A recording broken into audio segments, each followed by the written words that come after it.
आप सभी को नमस्कार, जय हिंद। मैं मोहित बजाज।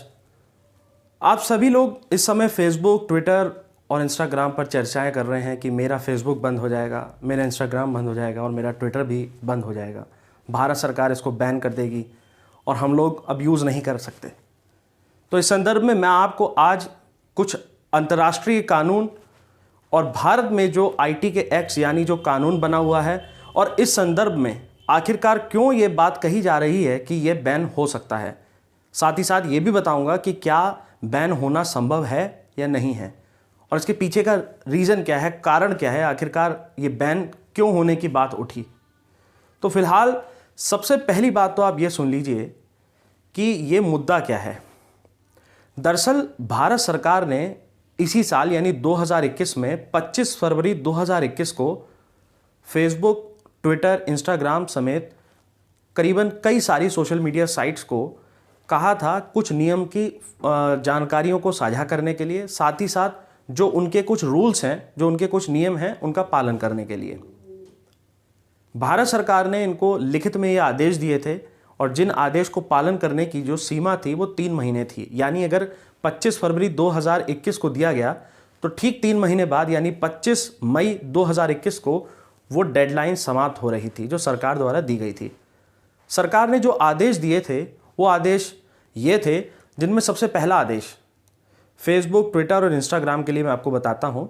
सबसे पहला आदेश ये था कि फेसबुक, इंस्टाग्राम और ट्विटर भारत में एक अपना फिजिकल ऑफिस बनाए, यानी उनका एक ऑफिस भारत में होना चाहिए, चाहे वो भारत के किसी भी कोने में हो, लेकिन भारत में वो ऑफिस होना चाहिए।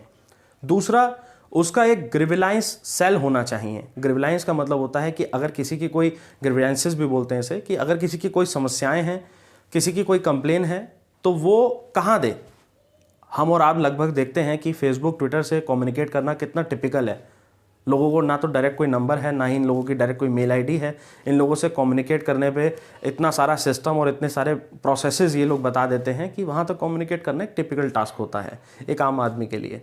और फिलहाल सरकारें भी कम्युनिकेट करती हैं, लेकिन उन लोगों के लिए भी कहीं ना कहीं ये टिपिकल माना जाता है।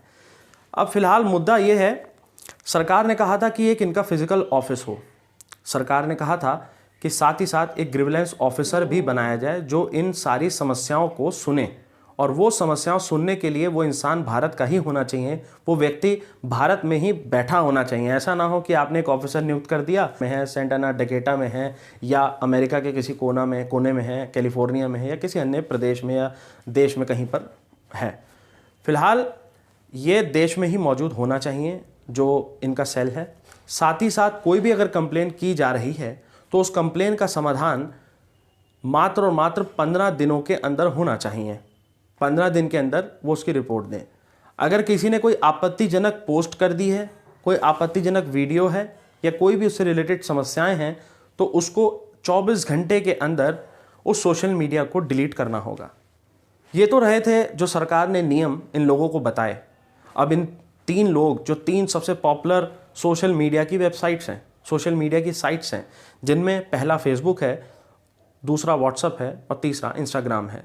इन तीनों ने, जिसमें व्हाट्सअप ने पिछले कुछ सालों में ज़्यादा प्रोग्रेस ले ली और वो नंबर 1 पर बना हुआ है इस समय, क्योंकि शॉर्ट मैसेजिंग सर्विसेज है, एसएमएस के जरिए और चैट के जरिए वो लोग बातचीत होती थी। फिलहाल इसमें से फेसबुक ने कहा कि हम इस पर वर्क कर रहे हैं और इस जो भारत ने जो कानून पालन करने के निर्देश दिए हैं हम उसका पालन करेंगे, हमें थोड़ा समय दीजिए, हम इस पर काम कर रहे हैं। ट्विटर ने 6 महीने का समय मांगा और 6 महीने का समय मांगकर ट्विटर ने अपना पल्ला झाड़ लिया। ट्विटर ने कहा कि 6 महीने के अंदर हम इसको कोशिश करेंगे ज़्यादा से ज़्यादा नियमों का पालन करके सरकार को इस संदर्भ में अवगत कराएं। तो ट्विटर की भी मामला सेट हो गया। अब जो तीसरा था, जो हम और आप सबसे ज़्यादा यूज़ करते हैं, व्हाट्सअप, वो तो भाई साहब मानना तो दूर, वो तो सीधा चला गया हाई कोर्ट में। ऐसा कौन सा मुद्दा था, सरकार के नियमों के खिलाफ वो चला गया। अब आप लोग बड़े उत्तेजित होंगे कि आखिरकार क्या व्हाट्सअप बैन हो सकता है। तो इस पर मैं बताऊं, सबसे पहला इस पर भी हम यही चर्चा करेंगे कि मुद्दा क्या है, आखिरकार व्हाट्सअप गया क्यों, हाई कोर्ट में क्यों चला गया भाई। दरअसल सरकार ने ये कहा कि अगर किसी की कोई चैट है, चैट का मतलब होता है आप और हमारी अगर 2 व्यक्तियों के बीच में बातचीत हो रही है, तो अगर 2 लोगों के बीच में बातचीत हो रही है तो उसकी जानकारी भी व्हाट्सएप अपने पास रखे और समय रहते अगर उसका उपयोग करना पड़े तो वो भी करे। साथ ही साथ अगर कुछ ऐसा क्रिमिनल एक्टिविटीज़ या कोई बड़ा मुद्दा होता है, उस समय अगर सरकार को ज़रूरत पड़ती है तो सरकार को उस संदर्भ में भी जानकारियां साझा करे। इस पर व्हाट्सएप और सरकार आमने सामने आ चुकी हैं। व्हाट्सएप और सरकार ने कहा है, व्हाट्सएप का कहना है कि भाई हमारे जितने भी कम्युनिकेशंस होती हैं, भले वो चैट होती है, उसमें एक आपने वर्ड देखा होगा end to end encryption. Basically एक टेक्निकल एब्रीवेशन है और एंड टू एंड एनक्रिप्शन का मतलब होता है कि जो भी चैट हम कर रहे हैं, मैं भेज रहा हूं आपको या आपको रिसीव हो रही है, प्राप्त हो रही है, तो वो एंड टू एंड एनक्रिप्टेड है, वो एक एनक्रिप्टेड कोड में कन्वर्ट हो जा रही है। वो ना हमको समझ में आएगी, मतलब किसी तीसरे व्यक्ति को समझ में नहीं आ सकती। वो एंड टू एंड एनक्रिप्टेड है, फुल्ली प्रोटेक्टेड है और व्हाट्सएप के किसी भी डीबी में, डेटाबेस में वो सेव नहीं हो रहा।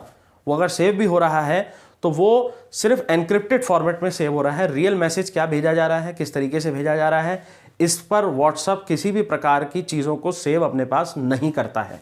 और ये होना भी चाहिए, क्योंकि हो सकता है मैंने अपने खाते के डिटेल्स भेजी हूँ, पासवर्ड भी भेज दिया इंटरनेट बैंकिंग का, हो सकता है मेरे कुछ सीक्रेट्स हो, मैं आपस में पर्सनल बातचीत कर रहा हूँ, वो दरअसल तीसरे व्यक्ति को क्यों जाना चाहिए। तो व्हाट्सएप का कहना है कि जो निजी अधिकार हमें मिले, निजता के अधिकार के प्रावधान के विपरीत ये सरकार के आदेश हैं। हम सरकार के साथ ज़रूर खड़े हैं, सरकार के नियम का पालन करना चाहते हैं, लेकिन सरकार को इस संदर्भ में एक बार पुनः सोचना चाहिए।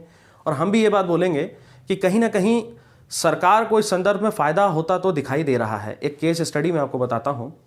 जैसे सबसे पॉपुलर केस था सुशांत सिंह राजपूत का। जब ये मुंबई में केस हुआ तो उनके व्हाट्सएप से ही ये कुछ जानकारियाँ प्राप्त हुई और IT के ऑफिसर्स के द्वारा, साइबर क्राइम सेल के द्वारा कई सारे खुलासे किए गए, जिसके बाद कई लोगों को पकड़ा भी गया, कई लोगों को बरी भी किया गया। बाद में इस पर इन्वेस्टिगेशन अभी जारी है। ऐसे कई और भी बहुत हिट लिस्ट केस है जहां पर जो साइबर है वो बहुत अपना बड़ा रोल निभा सकता है। तो अगर सरकार का पक्ष देखें तो सरकार के पक्ष में अगर ऐसा हो जाता है तो अगर कहीं कोई बॉम्ब से रिलेटेड या फिर कोई ऐसा टेररिस्ट एक्टिविटीज़ होने वाली होती हैं तो उस पर भी सरकार अंकुश लगाने में सक्षम हो पाएगी।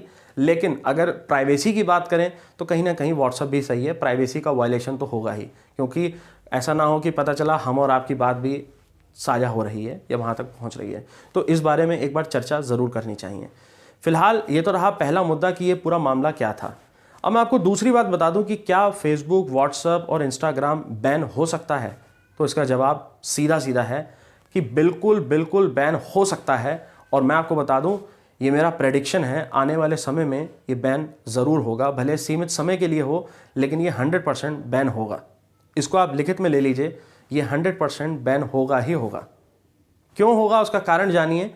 अगर समय रहते सुधार नहीं किए गए तो आने वाले समय में ये बिल्कुल बैन हो सकता है।